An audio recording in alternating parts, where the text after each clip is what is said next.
এক ধ্যানে এক লক্ষ্য করে মন্থন করছে আর কৃষ্ণ গুণাগুণ গান করছে। কেমন করে? এই নবনিয়া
মন্থন করছে আর কৃষ্ণ গুণাগুণ গান করছে।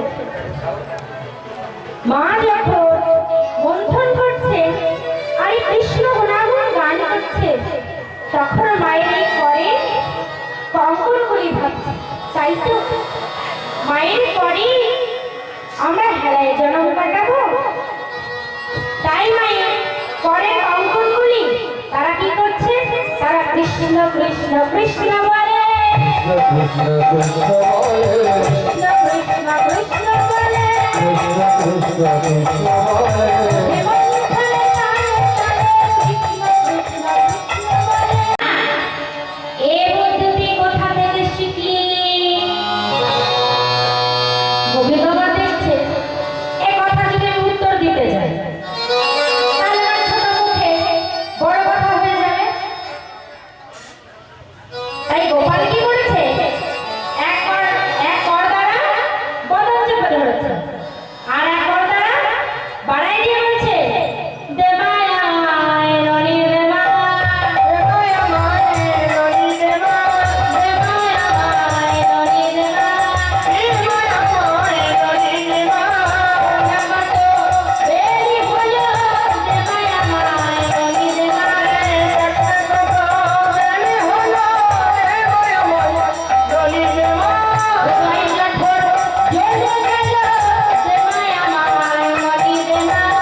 কিন্তু গোপাল, আমি একটা কথা শুনেছি, তুই নাকি বনের মধ্যে খুব সুন্দর নৃত্য করতে পারিস। এই দেখো মা, তোমায় কে বলেছে যে আমি বনের মধ্যে নৃত্য করতে পারি? গোপাল, তুই যে বনের মধ্যে নৃত্য করিস না, আমার নয়না দিয়েছে বলতো। এত বড় মিথ্যে কথা আমার মায়ের নয়না দিয়েছে, কখনো কি বলা যায়?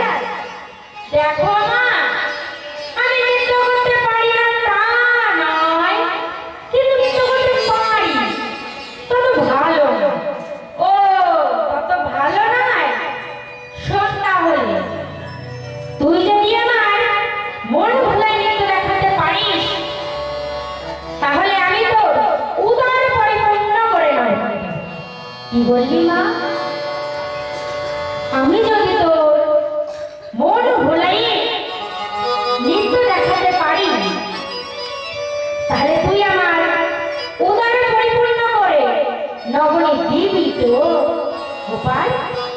তুই এ কথা বললি কেন? তাহলে কি তো অন্য দিন নবনী খেয়ে উদর পরিপূর্ণ হয় না? এই দেখ মা, আমি কি অন্য দিনের কথা বলেছি? আমি তো আজকের কথা বলেছি। আমি যদি তো মন ভোলাই নৃত্য দেখাতে পারি, তাহলে আমার উদর পরিপূর্ণ করে নবনী দিবি তো? ওরে দুষ্টু,